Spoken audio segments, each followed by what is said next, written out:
네, 안녕하세요. 반갑습니다. 애청자 여러분. 네, 오늘은 3강 강의를 시작하겠습니다. 자식에게 알려주는, 여기서 이제 사실 이게 중요한 거죠. 자식에게 알려주는 핵심 기업과 투자 전략. 오늘 3강인데요. 오늘 3강 주제는 애플카 그리고 자율주행. 요즘 뭐 국내 기업의 애플카 관련주 굉장히 뜨겁죠. 어떻게 본다면은 이제 한번 1차 상승은 어느 정도 끝났다. 그리고 여기에서 잠깐 쉬었다가 한 템포 다시 본 상승이 나온다. 이렇게 보시면 되겠습니다. 자, 뭐 아주 좋은 타이밍에 여러분하고 강의를 하게 돼서 정말 다행이라고 생각합니다. 물론 저를 오랫동안 제 방송을 보신 분들은 다양한 채널을 통해서 작년 9월, 10월부터 제가 계속적으로 LG그룹과 애플카의 관계, 그리고 심지어는 앞으로 이제 10년대 흐름이 온다라고 언급을 드렸는데요. 그 부분을 아시는 분들은 이미 이 방송을 보셔가면서 일단 일정 부분은 수익 3분의 1에서 절반 정도는 챙겨 놓으신 다음에 그 다음 나머지 갖고 대응을 하시면 되겠어요. 자, 오늘 강의는 15일 날 토요일 밤 10시에 이제 방영이 되는데 요거는 이미 다 마감이 됐습니다. 그리고 원래는 매수 매도 합체본 프로그램, 매매 프로그램 합체본을 여러분들한테 드리려고 그랬는데요. 어차피 매수 하나 매도 하나 됐고, 그리고 또 정말 많은 분들이 신청해 주셨고 강의에도 굉장히 많이 지금 보충 강의까지 들어오십니다. 그래서 오늘은 이 큰손 매집과 합체본을 같이 하는 것을 보시게 될 겁니다. 그리고 문자 신청은 한 번만 해서 그 선착순 안에 들어오신 분들은 1강, 2강, 혹시 2강을 못 프로그램 매도 프로그램 못 받으셨다 하더라도 이 합체본 큰손 매집 신호가 이 앞에 있는 것들을 다 누적하고 있는 거거든요. 가장 최신 거는. 즉 5강 거는 4강, 3강, 2강 걸 다 누적하고 있는 프로그램이. 그러니까 걱정하지 않으셔도 됩니다. 마지막 거 하나만 받으시면 돼요. 네. 자, 잘 안 된 분들은 여러분들이 그 문자를 제가 한번 미리 매주 토요일 날 저녁에 보내드리니까 그걸 통해서 접속하시면 됩니다. 저녁 6시까지 보내드리니까 6시까지 안 왔다. 뭔가 잘못된 거예요. 그럼 빨리 우리 와우넷 홈페이지에서 자료 다운받고 그렇게 하시면 될 것 같습니다. 네. 자, 그러면 오늘 애플카 한번 보도록 하겠습니다. 애플카가 중요한 겁니까? 아니면 자율주행이 중요한 겁니까? 애플카라는 하드웨어적인, 즉 이런 자동차의 모습이 떠오르면 안 된다고 그랬죠, 제가. 뭐가 떠올라야 돼요? 그렇죠. 소프트웨어가 떠올라야 된다 그랬죠. 핸드폰, 카메라 사양이 어떻고 이게 떠오르는 게 아니라 핸드폰 안에 어떠한 기능이 있느냐, 소프트웨어적으로 요거를 떠올리셔야 된다고 언급을 드렸었습니다. 자, 그러면 그 개념 속에서 앞으로 여러분들의 10년 투자를 책임질 종목은 왜 애플카와 자율주행인지, 그리고 과연 애플이 계속 이 자리를 유지할 수 있는지 한번 보도록 하겠습니다. 최근에 요즘 미국에서 가장 뜨거웠던 것이 이 리비안이라는 픽업 트럭이죠. 전기 자동차는 테슬라가 처음으로 만들었지만 픽업 트럭은 리비안이 최초로 했어요. 테슬라의 사이버 트럭보다 좀 더 빨리 나왔습니다. 상장한 것 중에서 요즘 가장 커요. 그 다음에 이제 이번 연도 2022년 이번 연도 1월 이제 중순을 넘어가면서 상반기에 상장 예정되어 있는 모빌아이라는 회사입니다.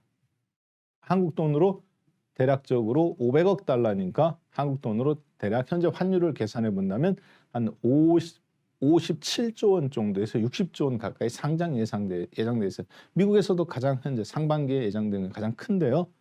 인텔이 만드는 이 이미지 합성 이 칩이라고 보시면 되겠습니다. 반도체 칩을 씹어서 자동차 부품을 만드는 건데 차 뜯어 보면은 여러분들이 뭐 현대나 기아 뜯어 보면 다 이 제품 다 들어가 있습니다.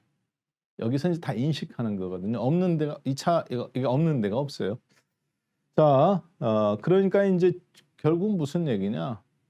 전 세계는 지금 인텔처럼 반도체 회사든 혹은 신규 상장 회사든 네. 아니면 기존에 있던 어떤 스마트폰 만드는 애플 같은 회사든 전부 다 어느 방향을 바라보고 있어요? 그렇죠. 전기차를 바라보고 있는 게 아니라 자율주행 차를 바라보고 있는 겁니다. 이걸 전문 용어로 뭐라고 그래요? 스마트카라고 그럽니다. 전기가 차가 아니더라도 자율주행이 될 수 있죠. 꼭 전기로 가지 않고 휘발유로 가더라도 자율주행이 될 수 있는 거예요. 그래서 뭐를 연료가 뭐냐, 전기냐 아니냐가 중요한 게 아니라 스마트카냐 아니냐가 중요한데 그 스마트카 시대를 가장 이루기 위한 체질적으로 가장 좋은 것이 전기 자동차예요. 테슬라가 그걸 열은 거죠. 그리고 자율주행 시대도 테슬라가 사실 지금 열어가고 있습니다. 애플이 지금 그 뒤를 따라가고 있는 건데 자율주행 자동차의 시장 규모입니다. 앞으로 자율주행 자동차는 2030년이 되면 한국 4천억 달러, 이 끝자리가 10억 달러예요. 4천억 달러면 한국 돈으로 약 460조 정도 될 걸로 보여집니다. 예. 그리고 이제 요거 2025년도에는 대략적으로 한 180억 달러 정도에서 한국 돈으로 참 1,800억 달러 정도에서 한국 돈으로 200조 원, 200조 원 네, 정도 넘어갈 걸로 보여지는데 보통 삼성도 그렇고 애플도 그렇고 시장 규모가 최소한 미니멈 40조 원 정도 이상이 돼야 뛰어듭니다. 삼성이 드론 안 하죠. 시장이 너무 작기 때문에 그래요. 이제는 이제 앞으로는 할 수 있겠지만 자, 그러니까 굉장히 빠른 속도로 성장하는데 문제는 저 자율주행 시장만 성장하는 게 아니라 글로벌 자동차 공유 시장, 대규모로 뭐 10만 대라든가 30만 대라든가 100만 대 이런 식으로 이제 앞으로 공유 형태, 자동차도 공유 형태이기 때문에 우버라든가 그랬을 때 그거를 받아야 됩니다. 만드는 회사 입장에서는. 뿐만 아니라 그 시장 속에서 어떤 배달이라든가 이런 거를 선점해야 돼요. 그 공유 시장도 지금 2025년도에 한국 돈으로 2천억 달러니까 우리나라 돈으로 한 240조 원 정도. 공유 시장도 굉장히 빨리 성장하죠. 무슨 얘기냐? 애플이 자율주행을 한다 만다 이거는 누구는 애플이 자율주행 안 한다고 그러는데요. 그 얘기는 핸드폰 만들던 회사가 나 스마트폰 안 만들래. 노키아나 모토로라나 스마트폰의 개념을 잘 못 잡았던 회사하고 똑같은 겁니다. 10년 지난 지금 어떻게 됐어요? 아예 거의 뭐 흔적조차 찾아보기 어렵게 됐죠. 자, 자율주행 자동차, 스마트카는 선택하는 게 아닙니다. 애플은 무조건 하게 되어 있어요. 자, 그런데 왜 해야 되느냐? 앞으로 자동차 원가가 1억 원이면 소프트웨어 원가가 지금은 10% 정도밖에 안 됩니다. 2000년도에는 지금은 한 이제 20%까지 디지털화가 늘어났어요. 원가가. 앞으로는 제품이 아닌 그냥 소프트웨어. 자동차를 움직이는 인포테인먼트만 얼마냐? 50%입니다. 즉 차량 가격이 1억 원인데 소프트웨어 자율주행 가격만 50%. 핸드폰 100만 원인데 원가는 제품은 50만 원밖에 안 돼요. 나머지 50만 원은 뭐냐? 원가 90만 원 하면 소프트웨어입니다. 스마트폰 움직이는 OS, 안드로이드, iOS나 이런 것들. 자, 그러니까 가장 여기에 적합한 회사, 그걸 상징적으로 앞서 보여준 게 어떤 겁니까? 스마트폰이죠. 전 세계 스마트폰 점유율입니다. 애플은 25%에서 27%, 즉 10억 대가 있으면 2억 5천만 대 정도밖에 못 팔아요, 전 세계에. 시가총액은 가장 크죠. 지금 약 3조 6천억 달러, 3조 6천억, 3,600조 원. 우리나라 시가총액이 2,200조 원인데 이거보다 커요. 그러면 막 무진장 많이 팔 것 같은데 핸드폰 개수는 전 세계 4분의 1 혹은 5분의 1 정도밖에 못 팝니다. 나머지는 뭐냐? 전부 다 안드로이드 계열이에요. 화웨이가 됐든 삼성이 됐든 LG가 됐든 펜텍이 됐든 샤오미가 됐든 전부 다 안드로이드 계열이 다 하고 있다. 그런데 애플은 시가총액이 훨씬 크죠. 이걸 다 합친 것보다. 왜 그럴까요? 스마트폰 개수나 하드웨어적인 것이 중요한 게 아니라 그 스마트폰을 통해서 만들어내는 어떤 생태계, 소프트웨어적인 게 더 중요하기 때문에 그렇습니다. 그걸 상징적으로 보여준 게 애플의 시가총액이죠.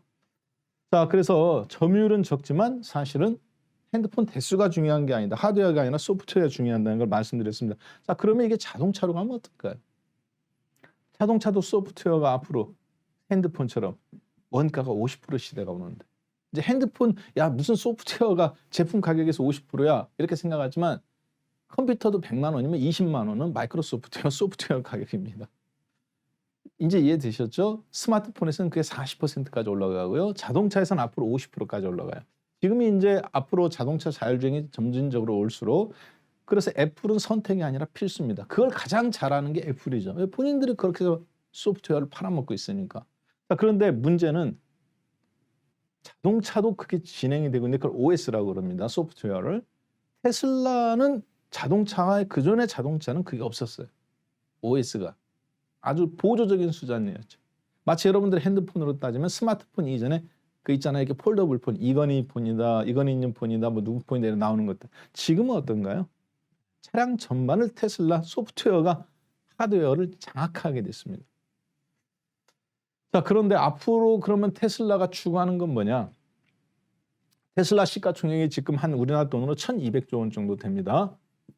우리나라 시가총액이 2,200조 원인데 3,000포인트를 기준으로 60%에 육박해요. 대한민국 전체. 근데 테슬라는 자동차를 팔아서 돈을 버는 구조로 가지 않겠다. 그 부분은 앞으로 17%까지 떨어뜨리겠다. 대신에 어디에서 돈을 버는 구조냐? 자율주행.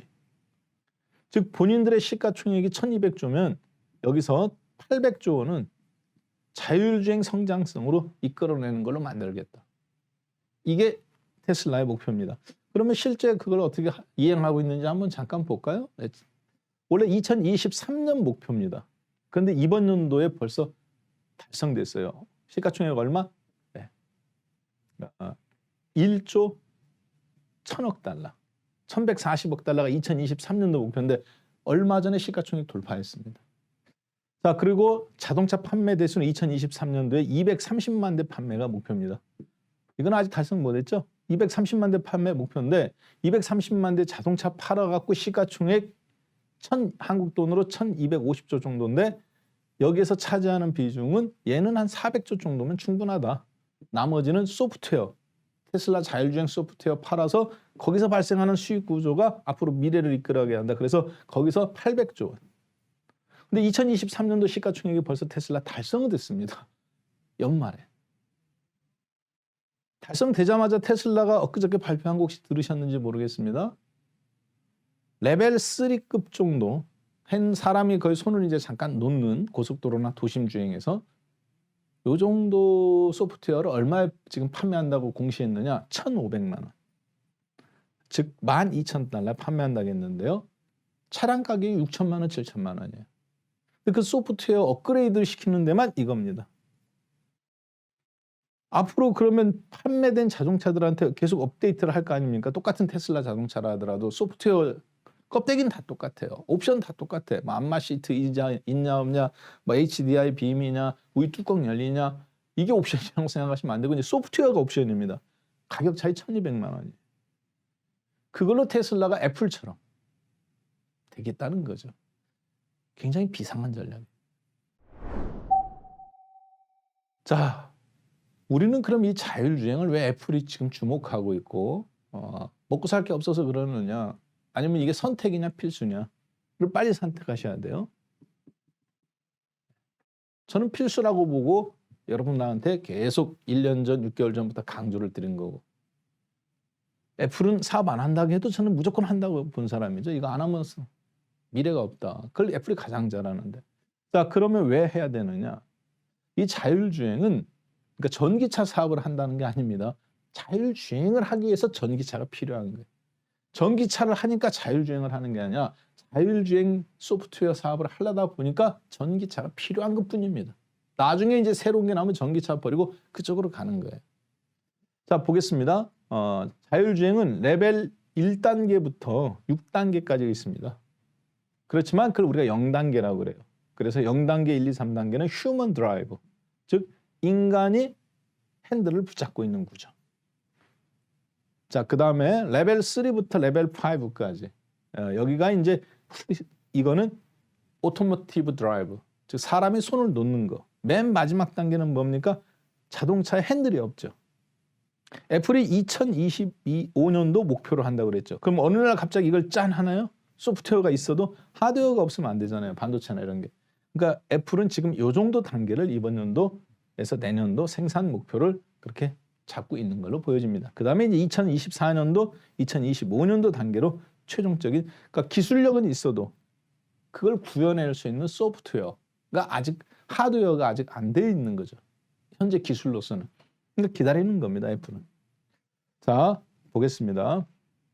자, 그럼 저 6단계에서 자율주행은 인지하고 판단하고 제어하는 거예요. 인지를 어떻게 합니까? 눈으로 보는 거죠. 자동차는 카메라나 울트라소닉이나 그리고 라이다 혹은 레이더로 봅니다. 레이저까지도 보죠. 왜? 안개 꼈다고 카메라 안 보이면은 자율주행 안 할 겁니까? 비 온다고? 레이저나 라이다로 안 보이는 것을 보고 지나가는 거예요. 그 안개 같은 데서는 보이는 거예요. 반사되는 걸로, 적외선 같은 걸로. 이해되셨죠? 자, 인지하는 단계, 센서. 이게 이제 우리나라 자화전자 파트론, 스마트폰 부품 만들었던 회사들이죠. 프로세서, 판단하는 거. Decision and Control. 그래서 DCU라고 그럽니다. Decision하고 컨트롤을 하는 유닛. 이게 이제 반도체죠. 옛날에 자동차에서는 ECU라고 그랬는데요. 요즘 ECU라는 개념 안 쓰죠. 왜? 자동차가 컴퓨터가 스마트폰이 되고 있는데 안 되는 거죠. 스마트폰에서는 그걸 뭐라고 그래요? 어플리케이션 프로세서 칩이라고 그럽니다. 그 다음에 그걸 이제 실행해주는 근육 같은 거. 그렇게 있어요. 자, 종목들 어떠 있는 건지 잠깐 한번 보겠습니다. 우리나라에 관련된 종목은 한국은 소프트웨어적인 것보다는 거의 스마트폰에서 온 하드웨어적인 종목들이에요. 잠깐 한번 볼까요?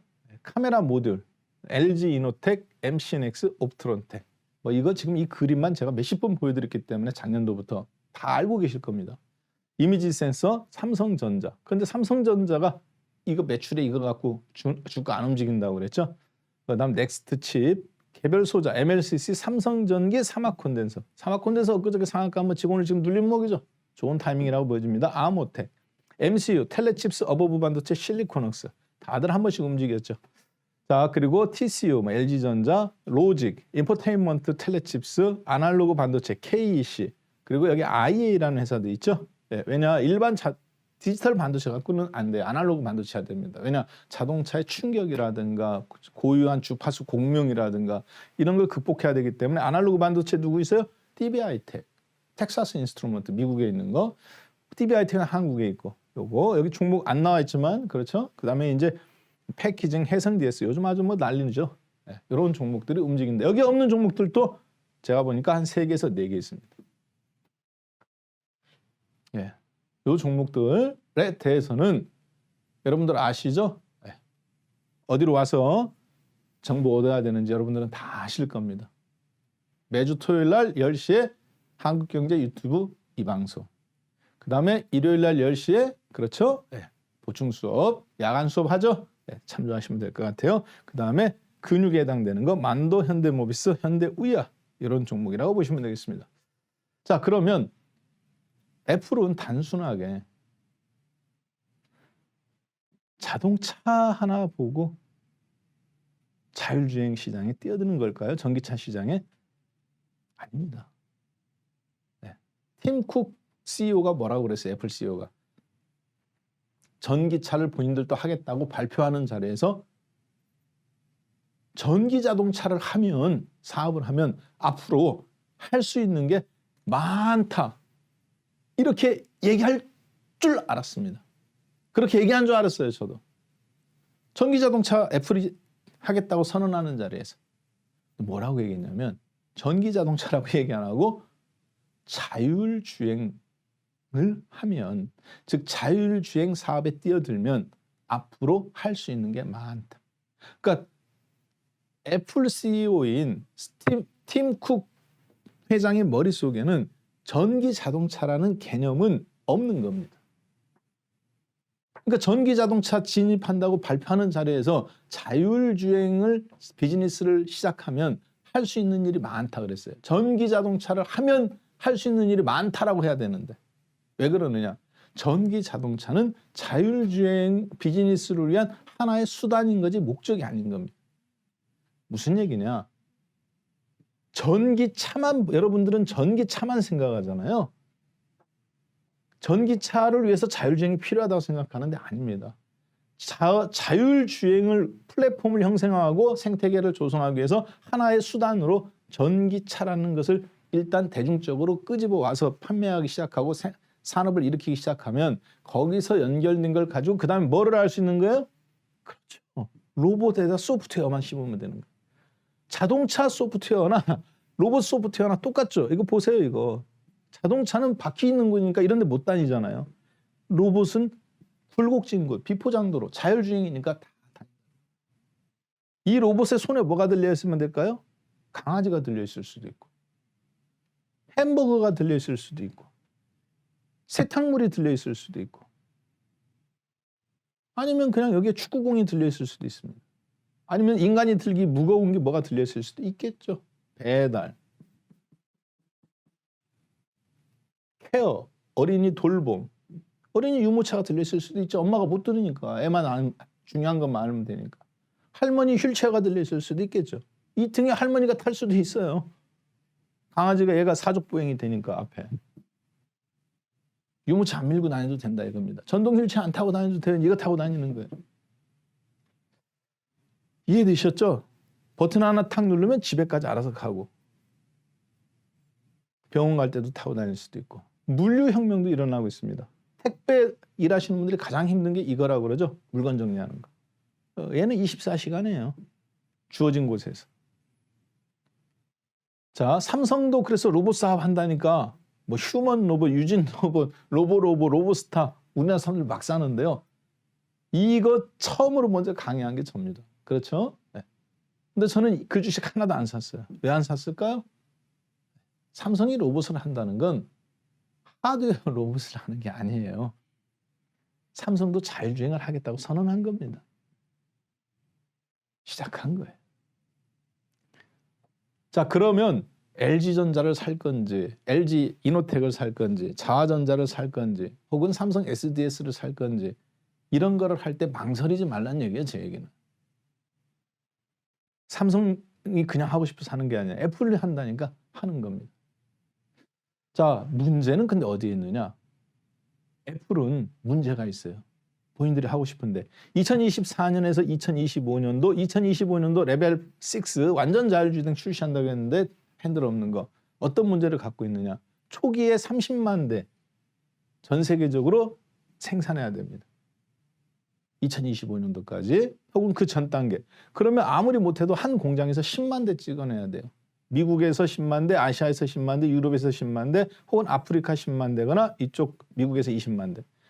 이걸 뭐라고 그러느냐? 공장 플랫폼이라고 그럽니다. 반도체 라인아웃 똑같은 거예요. 문제는 애플은 스마트폰은 겨우 700개, 800개 부품 갖고 만들지만 전기 자동차는 아무리 안 돼도 10,000개에서 15,000개. 완전히 다른 개념입니다. 부품 수가. 스마트폰 나가면 나갔다고 사람은 안 죽어요. 오늘같이 추운 날 시베리아에 있는 어떤 분이 혹은 강원도 산에 갔는데 전기차 시동 안 걸려봐요. 분명히 10시간 간다고 했는데 2시간 만에 아웃돼 봐요. 죽습니다. 사람 죽는다고요. 자율주행이니까. 아니면 히트 안 나와서 얼어 죽는다고요. 생명에 관계된 거죠. 복잡하다는 얘기입니다. 제 얘기는 단순한 게 아니에요. 이거 스마트폰하고는 개념이 다른 거예요. 부품 수가 많다가 아닙니다. 사람 생명에 관련된 거예요. 자, 그래서 대충 만드는 게 아니라 플랫폼이 있어야 돼요. 그것을 할 수 있는. 옛날에는 자동차를 만들고 여기다가 반도체를 씹는 이렇게 소프트웨어를 얻는 형태. 이 전기차 플랫폼인데 이거였는데 지금은 아닙니다. 처음부터 소프트웨어를 중심으로 설계를 하고 그 다음 하드웨어를 설계하는 단계. 이걸 뭐라고 그러느냐?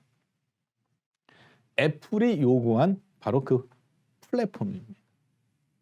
자, 따라서 애플은 그걸 생산해야 돼. 근데 그걸 할 수 있는 나라는 폭스바겐하고 현대차 그룹밖에 없습니다. 현재는. 애플의 요구를 들어줄 수 있는. 자, 이거는 기존의 도메인 컨트롤 방식이에요, 자동차가. 테슬라는 반도체 칩을 먼저 설계하고 나머지 바퀴라든가 서스펜션이라든가 브레이크를 설계해야 돼요. 그래서 클라우드 컴퓨터로 연결되는 형태. 이해되셨죠? 완전히 개념이 달라요. 이게 돼야 로봇을 하든 배달을 하든 자율주행이 되는 거지 이런 형태로는 안 됩니다. 기존의 자동차는 벤츠도 전기차 만든다 뭐 한다는데 다 이런 형태에서 하이브리드 중간 단계입니다. 이 플랫폼을 처음부터 설계해서 2년 전부터 갖고 있는 회사는 폭스바겐과 현대차밖에 없습니다. 바로 리막이라는 회사가 특허를 갖고 있기 때문에 지분율 조회해보면 아실 겁니다. 다른 회사는 지금 움직이기 시작했는데 애플은 플랫폼이 없어요. 사람 생명에 관련된 건데. 최소한 30만 대에서 많게는 100만 대가 초동 물량이 나와줘야 되는데 그걸 이행해 줄 회사가 없습니다. 약점이에요. 화웨이도 전기차 한다고 하는데. 이미 발표했습니다. 자율주행 전기차. 애플이 두려워하는 게 뭘까요? 이게 무서운 겁니다. 애플은. 2007년도에 노키아가 전 세계 스마트 핸드폰의 1위였습니다. 핀란드에. 그 다음에 모토로라. 그리고 이제 삼성전자, 우리나라 LG, 피처폰 막 따라갔죠. 지금 애플 자리에 노키아가 있었죠. 정확하게 4년밖에 걸리지 않았습니다. 스마트폰이 출시되고 나서 노키아, 모토로라는 저게 뭐지? 음원 다운받던 놈들이 뭐 다운받는 거 만들었네? 이렇게 생각했어요. 게임기 하나 만들었는데 핸드폰과 결합된 형태. 2020년 노키아, 모토로라 흔적조차 찾아보기 어렵게 됐어요. 이해되시죠? 애플이 가장 잘 알아요. 왜? 본인이 1등 자리에 안 잡았잖아요. 그렇죠? 네. 그렇기 때문에 테슬라가 지금 무엇을 하는지. 그래서 여러분들한테 제가 말씀드렸던 거 기억나시죠? LG전자와 마그나. 이 모터. 애플의 요구에서 만드는 거다. 자신 없으면 살서 들고 있으라고 그랬잖아요. 그냥 무조건 한다. 대신 소프트 파트에서 자동차 설계 파트로 갈 거냐. 아니면 자동차 제조회사가 자동차 설계 개발을 했는데 요 파트가 앞으로 반도체 회사도 이거를 하고 자동차 회사도 이걸 하고 그리고 소프트 설계 회사 일반 소프트 아마존이라든가 전자상거래 회사도 이걸 하는 거예요. 이제 차량 공유이기 때문에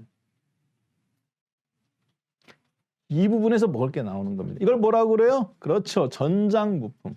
한국은 있어 소프트 파워에 능력이 있습니까? 없습니까? 없죠. 이쪽 제조 쪽인데 IT에서도 이쪽이죠.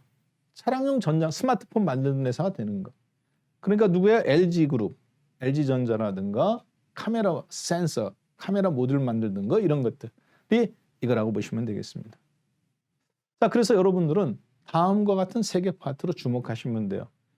누누이 강조드렸던 것처럼 LG IT 쪽, LG전자, LG디플, LG이노텍 여기서 만드는 국내 카메라 센서라든가 그리고 혹은 PCB 업체들. 그다음에 대부분 스마트폰이 이제 스마트카가 되는 거죠. 차량용 전장 부품의 개념입니다. 이해되셨죠?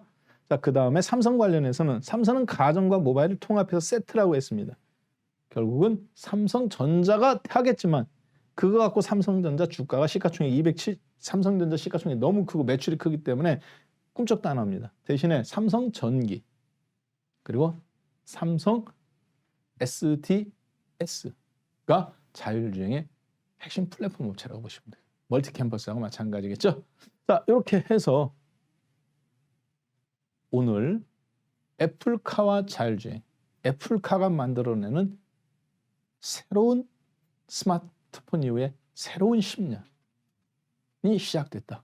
이렇게 보시고 여러분도 거기에 포커스 맞춘 투자 전략으로 나가시면 되겠습니다.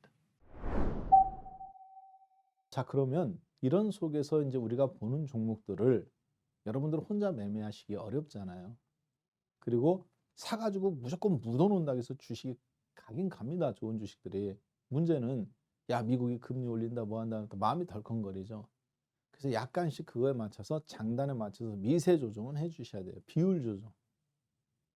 자, 그때 혼자 하시기 어렵기 때문에 제가 여러분들한테 바로 이 매매 신호 점검에 대해서 항상 살펴봤습니다. 자, 오늘은 바로 이 부분에 대해서는 앞 강의를 지금 처음 들으시는 분들은요. 주식선생 박한샘이라고 유튜브에 치세요. 혹은 야간 수업이라고 치시면 매주 토요일 날 밤 10시에 한국경제TV 와우너스를 통해서 PPT 자료가 토요일 날 저녁 6시까지 박한선 파트너 홈페이지에 올라가잖아요. 와우넷 놓으시면 거기서 다운받고 토요일 날 밤 10시에 강의 지금 하는 거 듣고, 그렇죠? 자율주행 강의 듣고, 그 다음에 어떻게 해요? 일요일 날 밤 10시에 지금 하는 매매 신호 프로그램을 여러분들이 아까 토요일 날 저녁 6시까지 제가 문자 신청한 분들한테는 드리잖아요. 문자 신청이 선착순 7,000명 안에 못 들으신 분들은 어떻게 합니까? 예. 홈페이지에서 PPT만 강의 자료만 다운받는 거죠.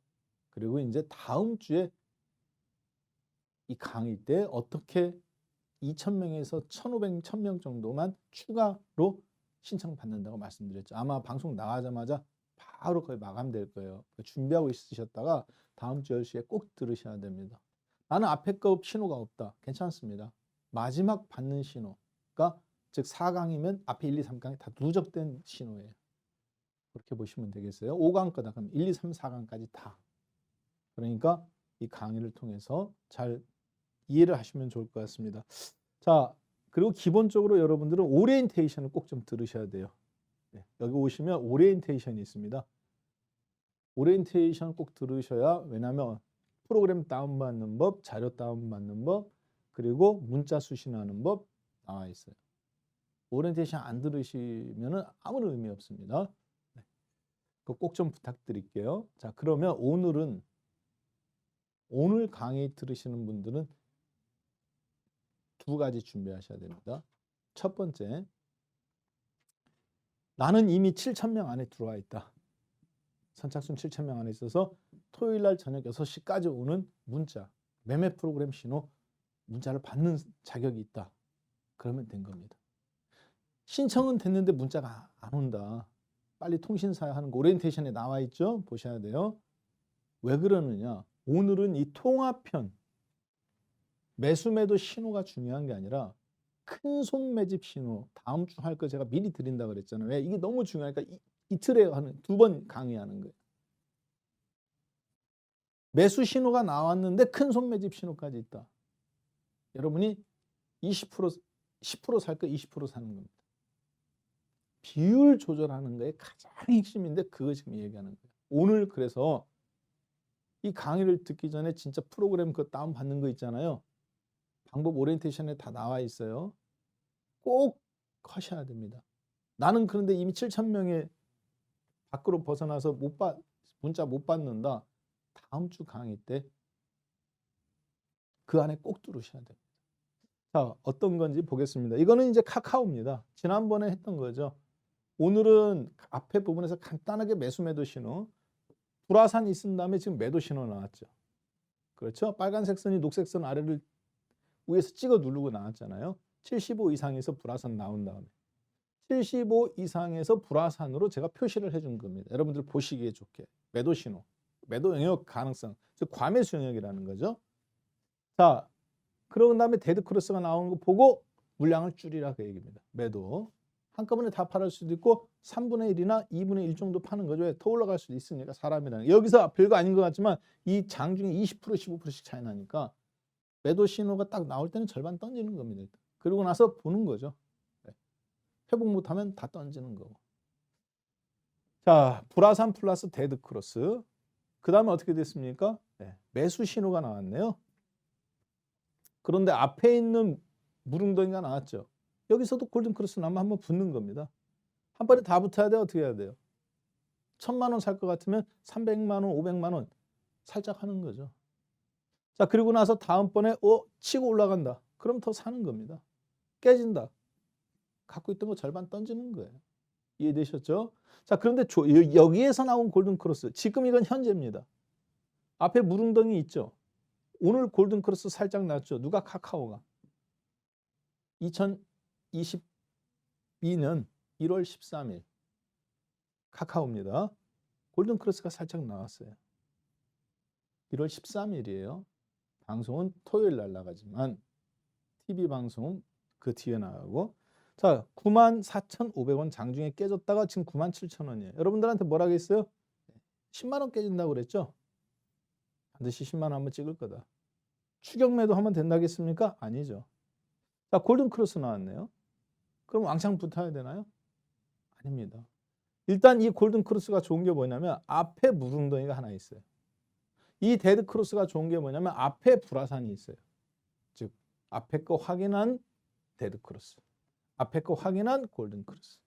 가격은 훨씬 낮은 데 있고, 가격은 훨씬 높은 데 있고 데드 크로스, 가격은 훨씬 낮은 데 있고 골든 크로스. 확인된 골든 크로스. 이해되셨죠? 자, 오늘은 통합편이니까 매도 매수 신호를 합쳐서 이제 여러분들은 그동안은 제가 분리해서 보내드렸는데 이제 하나로 보는 거예요. 가격 18만 5천 원, 참 16만 5천 원, 여기는 지금 96,900원이었는데 아까 종가는 어떻게 끝냈는지 저도 모릅니다. 왜? 관심 없기 때문에. 다만 여기서 이제 골든 크로스가 나왔으니까 천천히 한 번 더 가격이 더 훅 무너지면 다른 사람들은 손절하겠지만 우리는 여기서 매수 타이밍이 되는 거죠. 그냥 날아갈 수도 있죠. 그러니까 어떻게 해야 돼요? 1,000만 원 살 거 지금은 100만 원에서 200만 원 정도 보초만 세워주는 겁니다. 아, 그렇게 하는 거고. 그리고 아래로 훅 밀렸을 때 사람들은 손절하지만 그때 500만 원 투입하는 거죠. 이해되셨죠? 네. 골든 크로스 훅 밀렸다가 골든 크로스가 훅 나올 때 그 나머지 부분 또 투입하는 거예요. 활용하는 법을 지금 가르쳐 드리는 거예요. 자, 일단 이거를 뭐라고 그럽니까? RSI 보조지표. RSI가 25 이하에서 한번 아까 무릉덩이 만들고 튕겨져 올라가는 골든 크로스가 나왔을 때 상향 돌파 시 매수 신호가 나오는 거다. RSI가 75 이상에서 찍어 누르는 데드 크로스가 나왔을 때 하향 돌파 시 매도 신호가 나오는 건데 아까 보셨던 것처럼 매수 신호도 과매도 영역도 앞에 있었고, 그렇죠? 네. 과매수 영역도 앞에 있었고 불화산이 확인된 것일수록 더 좋죠. 카카오가 굉장히 제가 봤을 때 한 사이클이 완성된 교육적인 측면이 있기 때문에 말씀드리는 겁니다. 자, 이거는 지금 여러분들이 가장 뜨겁게 관심을 가진 LG전자입니다. 아마 내일은 빠져 있을 거예요. 약간 야, 그동안 그렇게 좋다고 얘기하더만 다른 박한쌤 야간 수업이라든가 어제 엊그저께 화요일 날 방송한 보충 수업에서 LG전자 노래를 불렀잖아요. 근데 지금 이제 왜 약간 저기 하냐고 보냐면 보겠습니다. 자, LG전자입니다. 1월 달이죠. 이번 2021년도 작년 앞에 불화산이 있고 그 불화산을 회복하지 못하고 그리고 나서 데드 크로스가 났어요. 데드 크로스가 났는데 그럼 무슨 얘기입니까? 매도 신호가 발생한 거죠. 불화산 플러스 데드 크로스. 그리고 나서 10월 초에 무릉덩이 플러스 골든 크로스가 나왔네요. 이거보다 더 아래인 거 있나요? RSI 보조 지표상으로 이 가격보다 이때가 한 15나 17 정도 됐을 것 같은데 이거보다 더 아래로 내려간 적은 없죠. 과매도 영역군 25 이하에서. 지난 1년간 없었잖아요. 그 전에도 없었고. 그리고 나서 골든 크로스가 지금 떴어요. 누가? LG전자. 자, 그런데 가격을 보니까 불화산 플러스 데드 크로스가 난 시점은 얼마냐? 가격이 보니까 최고 19만 3천 원인데 실제 매매가 가능했던 신호를 확인하고 들어가야 되는 거지 신호를 우리가 미리 예측하고 미리 들어가는 경우는 3분의 1이나 4분의 1 정도만 파는 경우가 있습니다. 슈팅이 나왔을 때. 그러나 평균 매도 가격은 17만 5천 원이라고 봐야 되겠죠. 17만 5천 원이네요. 뭐 나는 19만 3천 원에 팔았다. 저는 그런 능력 없습니다. 네, 저는 실제 그렇게 못 팔아요. 저는. 그냥 이 정도에서 다 같이 사고 팔고 할 수 있는 가격 17만 5천 원. 그리고 나서 사이클을 한 사이클 완성이 됐는데 그 사이클이 가격 지표로 보는 게 아니라 저희는 보조 지표로 보죠. 이거보다 낮은 무릉덩이가 없었죠. 그 다음에 골든 크로스가 나왔어요. 처음으로. 몇 년 만에? 한참 전 만에. 한 사이클이 완성됐죠. 거의 10개월 만에. 그러면 이때는 붙어주는 겁니다. 얼마에? 12만 원. 12만 5천 원이나. 왕창 붙어야 돼요? 아니죠. 1,000만 원 살 것 같으면 300만 원 용기 내가지고. 다른 때는 100만 원 사는데 이건 그래도 300, 큰 종목이니까 300만 원 삽니다. 올라갔다가 떨어져요. 어떻게 됩니까? 300만 원이니까 바로 손절합니다. 야, 안 깨졌는데 손절하냐? 야, 어차피 여기서 살짝 깨졌어요. 데드크로스. 샀던 자리에서 살짝 1, 2% 밀린 거니까 손절해요. 과감하게. 그리고 다시 기회를 노리는 겁니다. 자, 그 다음에 골든크로스 나왔네요. 또. 그리고 여기서 또 골든크로스 나오고 화요일 날 왜 여러분들한테 그렇게 얘기할 수 있었느냐. 어차피 상단이 안 깨졌잖아요. 그리고 골든크로스죠. 이때는 20% 정도 사는 겁니다. 손절 짧게 잡고. 이해되셨죠? 그리고 나서 오늘 올라왔어요. 자, 제가 봤을 때 슈팅 속도가 너무 빠릅니다. 내일장 정도나 월요일 날 정도 이 방송에 나가기 전으로 뭐 내일장 정도에 만약에 급등 나온다면 저는 한 3분의 1 정도 수익 실현하는 게 맞다고 보여지고요. 75 정도 이상이니까 가격으로 따지면 15만 5천 원 정도나 15만 3천 원 정도에서 3분의 1 정도. 네. 그리고 나머지는 갖고 가가면서 그 다음 뭐 보시면 어떨까 싶습니다. 자, 지나간 거 갖고는 누가 얘기 못하냐. 맞아요. 그렇지만 보충 수업 주식선생 박한쌤 유튜브에 치시면 화요일 날 LG 디지털 그리고 디스플레이, LG전자, LG노텍. 왜 LG전자인지 LG노텍이 아니라 말씀드렸던 부분이 있습니다. 그리고 한 달 전에 이미 방송에서 LG전자 다 LG디프랑 한 얘기예요.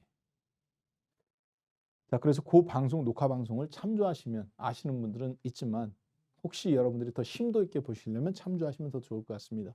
자, 그리고 아까 얘기했던 오리엔테이션 주식선생 박한쌤 유튜브에 치시면 여기에 오리엔테이션이 있습니다. 프로그램 다운로드 사용받는 이거 꼭 보신 다음에 방송 참여하세요. 일요일 날 밤 10시에 하는 거. 일요일 날 매주 일요일 날 밤 10시에 합니다.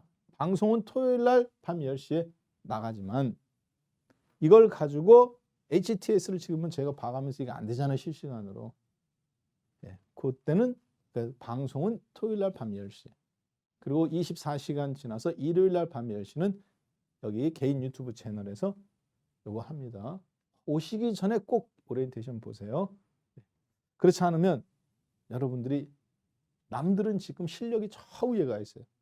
오늘 강의하시는 거 들으신 분들은 야, 저거 매도 신호, 매수 신호 저 얘기 또 하네. 이렇게 생각하지만 처음 듣는 분은 저게 뭐지? 왜 LG전자를 LG이노텍을 사야지 왜 LG전자를 사라겠지? 그리고 지금 방송하는 거. LG디프를 왜 매도하라고 그러지? 그동안 LG디프를 내가 사라고 그랬잖아요. 그렇죠? 방송에서 계속 떨어져도 사고 올라가도 사고 떨어져도 사고 올라가도 사고. 그런데 지금 왜 수익 실현하라고 그래요? 3분의 1에서 5분의 2. 바로 그동안 차곡차곡 공부를 하신 분과 매매 신호, 매수 신호, 매도 신호 프로그램 깔아가지고 이 신호가 그대로 깔리죠. 여러분들 컴퓨터에. HTS가 지금 그대로 깔리잖아요. 제가 보는 것처럼. 처음에 다운받는 법이 어렵지. 한 번만 할 줄 알면 앞으로 계속 업데이트가 되는 거예요.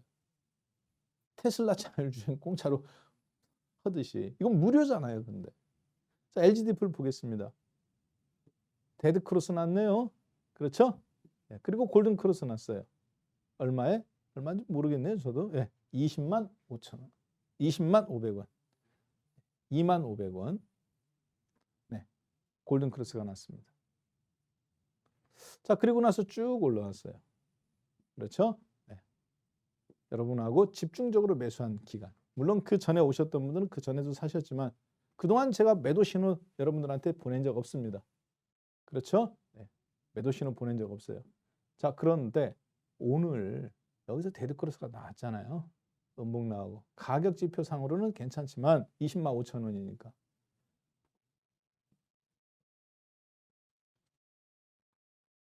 왜 3분의 1에서 5분의 1을 팔으라고 말씀을 드리냐면 방금 보셨던 RSI 보조 지표에서 매수 신호입니다. 그 지점이에요. 가격 똑같아요. 매도 신호입니다. 그 지점이에요. 점선 그린 거 파란색은 똑같죠? 자, 그런데 뭐만 달라졌습니까? 위에 그림이 바뀌었죠. 외국인이 산 날은 빨간색으로, 파른 날은 파란색으로. 즉 RSI 보조 지표에다가 매수 매도 신호에다가 반자동 시스템 매매 신호에다가 기술적 지표에 뭐를 더했어요? 매집 흔적, 매도 흔적, 매도 흔적, 매집 흔적을 한눈에 보게 만들었어요. 큰 손 매집, 이게 실시간으로 움직이게 만들었다고요, 제가 프로그램을. 여러분들은 그냥 당연히 눈으로 보는 거지만 저거를 제가 프로그램화해서 거기다 숫자를 집어 넣어가지고 이건 이렇게 보여줘라. 얘는 억 단위로 보여줘라. 얘는 100만 단위로 보여줘라. 이 선을 그래프로 이렇게 선 그래프로 보여줘라. 아니면 점 그래프로 보여줘라. 점 그래프로 보여줬더니 아우 RSI도 점인데 선인데 얘도 선이야. 아, 안 좋아. 안 돼, 안 돼. 자, 막대 그래프로 보여줘봐라. 누적으로도 보여줘봐라. 수만 가지 조합을 해서 아, 이게 가장 좋겠네. 막대 그래프로 보여줘. 이렇게 한 거예요. 여러분이 보실 때는 그냥 당연히 보는 것 같지만 아니에요. 그래서 제가 뭐라고 그랬어요? 이 프로그램은 내가 만든 거다. 물론 대신증권에서 자료 받고 키움증권사 자료 받고 해서 거기에서 수만 가지 테스트를 해봐서 하는 거예요. 여러분들은 그냥 보시지만 이렇게 하기까지는 저 정말 노력 많이 했어요. 예. 머리 몇 번 밀었습니다. 왜?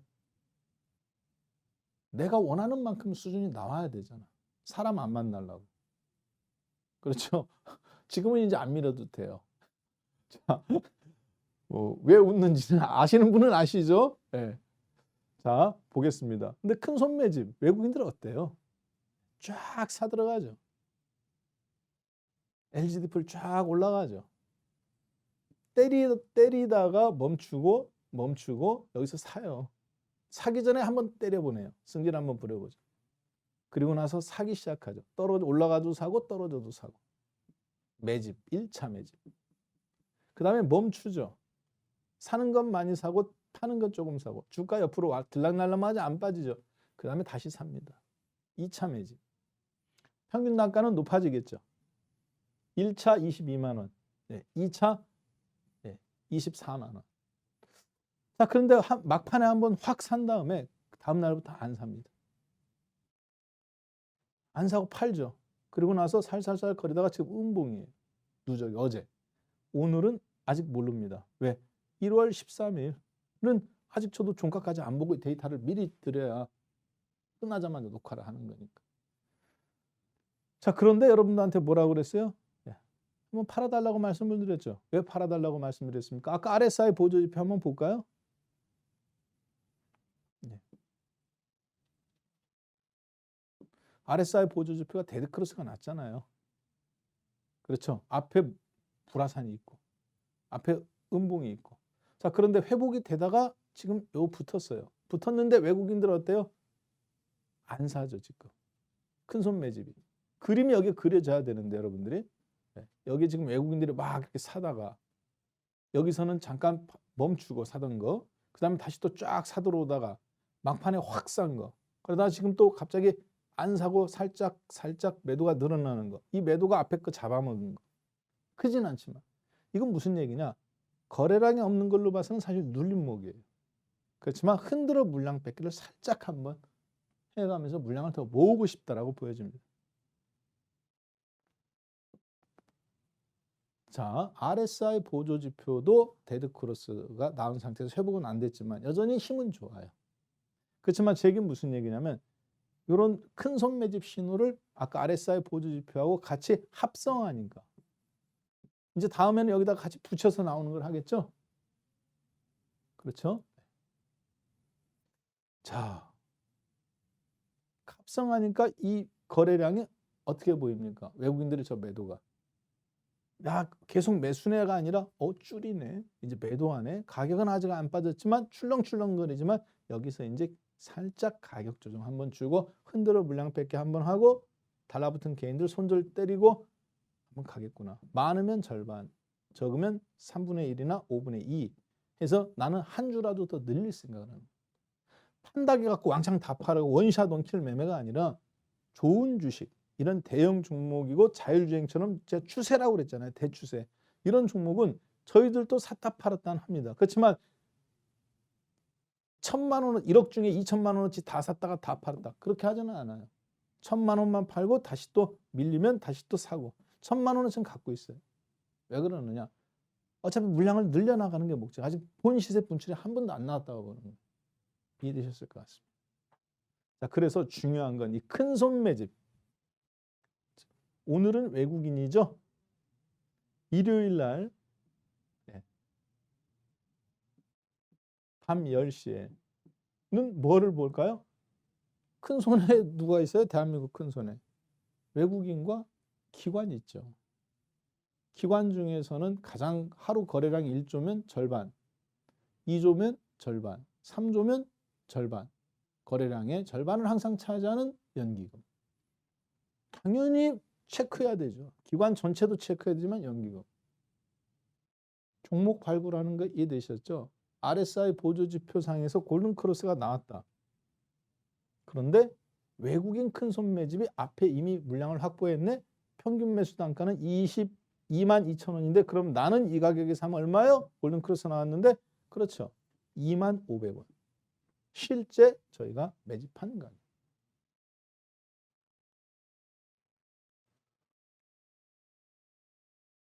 여러분이 내가 들어가야지 사야지 여러분이 판단하는 게 아니에요. 골든크로스, 데드크로스가 판단해줘요. 얼만큼 사야 되나? 큰손 매집이 2만 2천 원에 샀는데 나는 2만 500원이야. 시장이 안 좋으니까 주가가 빠져. 근데 내가 세력보다 단가가 싸잖아. 큰손보다. 그렇죠? 얘들은 2만 2천 원, 2만 1,500원 샀는데 그들보다 아무리 못해도 5%, 많게는 7% 싸게 사요. 저 심장 약해서 이런 거 1억이면 2천만 원 살 거 500만 원도 못 삽니다. 여기 시장 안 좋다고 그러지, 금리 올린다고 그러지, 다 안 좋다고 하는데 어떻게 사, 나 혼자. 300만 원, 100만 원 살 거 용기 내서 500만 원 사보는 겁니다. 왜? 앞에 단가가 내가 싸잖아 지금. 그리고 올라갈 때 살짝 얹어주죠. 그렇지만 평균 단가가 크게 올라갑니까? 안 올라갑니까? 앞에서 500만 원 사고 뒤에서 2, 300만 원 사갖고 100만 원씩 채우니까 평균 단가가 크게 안 올라가요. 대부분 개인 투자자들은 여기서 다 손절합니다. 그렇죠? 여기서 깨졌으니까 야 직저점인데 깨졌어. 손절. 아닙니다. 싸잖아 내가 더. 어차피 자율주행은 추세야. 그러면 거기에 맞는 거에 내가 추세인데 그러면 그 다음엔 뭐예요? 좋은 주식을 높게 사는 게 아니라 싸게 모아가는 게 목표야. 앞으로 그러면 나는 3년에서 5년은 이런 주식, 자율주행 관련된 걸 국내 기업에서 한다. 한국에는 소프트 파워가 없잖아요. 자율주행 플랫폼을 장악할 수 있는 회사가 없잖아요. 세계적으로. 핸드폰에서 이미 그게 증명이 됐잖아요. 그러면 전장부품 회사들 중에서 사는 거예요. 이해되셨죠? LG마그나. 자, 그러니까 당연히 그 안에 전면 유리가 앞으로 뭐로 바뀌겠습니까? OLED로 바뀌는 거예요. LG자동차는. LG자동차는 애플카는 옆에 화면도 마찬가지고. 자, 그런데 지금은 어때요? 그 신호가. 외국인들이 팔지는 않지만 매수하던 걸 멈췄죠. 매집을 한 번 더 하고 싶다. 그렇게 제가 보여줍니다. 이런 경우는 어떠냐? 주가가 살짝 떨어진 다음에 그 다음에 거래량을 받아주는 경우. 그러면 여러분들은 일단 다 팔지는 마세요. 왜? 다 팔면 또 막 올라갈 때 확 사고 싶어요. 올라가면 순간 속임수가 나올 때 따라서 단가가 다시 높아져. 그런 걸 심리적인 우위를 점하는 겁니다. 큰손 매집이라는 것은 지지선과 저항선 개념도 있어요. 자, 그래서 여러분 걸로 만드시면 되겠고요. 네. 이번 주 일요일 날 밤 10시에는 바로 이 서울반도체라는, 서울반도체는 아까 거기는 없었죠. 이게 지금 애플이 지금 실사가 나와가지고 우리나라 업체들 지금 실사하고 있잖아요. 영업 기밀이 애플이 워낙 강하게 요구하기 때문에 오픈은 못하지만 한국에서 애플에 납품할 가능성이 있는 회사 2군데가 있습니다. 20군데 정도 있는데 그 가운데 2군데가 애플카의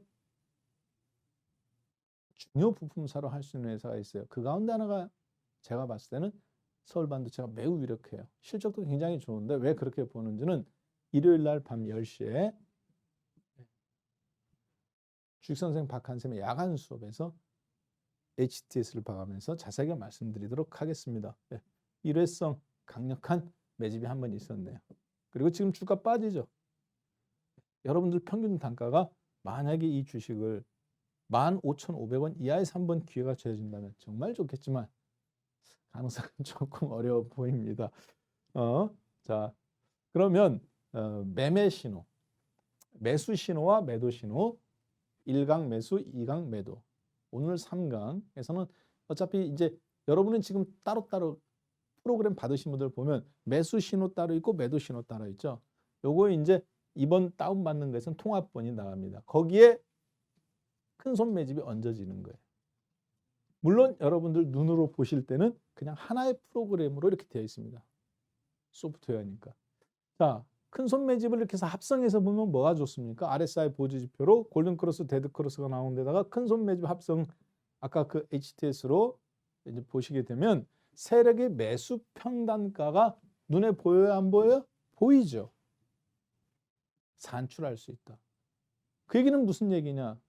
가격만 보고 깨졌다고 손절하고 가격만 보고 추격하던 그런 게 아니라 가격이 깨져도 더 살 수 자리인지 지지선이 될 건지 저항선이 될 건지를 판단할 수 있는 거예요. 자, 매수 신호와 큰손 매집 흔적은 즉 매수 투입 비중을 결정할 때 10% 살 건지 20% 살 건지 이게 가장 어려운 거예요, 사실 주식은.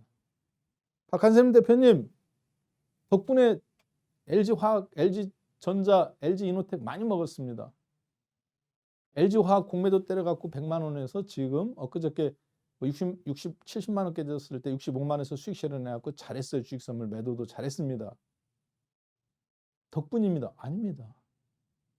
저는 제 덕분이라고 생각한 적 한 번도 없어요. 왜? 주식은요. 아는 게 중요한 게 아니라 실천하는 게 중요한데 아무리 좋은 종목이라고 해도 한 주 사는 거하고 내 재산의 20% 30%를 투입한 상태에서 올라가야 돈이 되는 거지.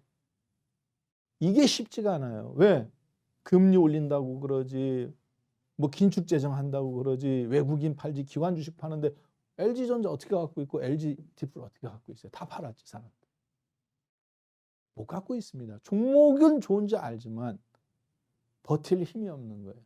그걸 버티게 힘을 만들어주는 게 뭐냐? 그건 기술적 지표하는 사람들은 못 버팁니다. 왜? 가격이 깨지면 다 손절치거든.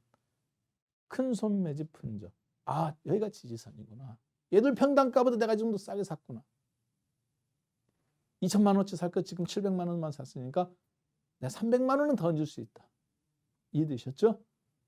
세력의 지지선과 저항선을 평단가 산출로 알 수 있는 겁니다. 가격 지표에 손절하는 뇌동 매매를 박스권 장사에서 개인 투자자들이 가장 많이 해요. 손실 많은 게 박스권 장사예요. 더 이상 안 하셔도 됩니다. 일요일 날 밤 10시.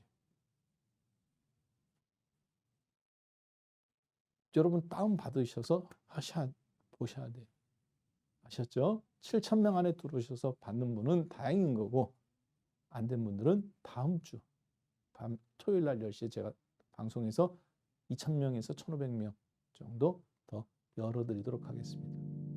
꼭 그거 받으셔야 돼요. 자, 이렇게 해서 오늘 애플카와 자율주행 그리고 큰손 매집과 RSI 매매 신호를 합성해서 드리는 프로그램 간단하게 설명해 보았습니다. 그럼 일요일 날 저는 10시에 뵙도록 하겠습니다. 고맙습니다.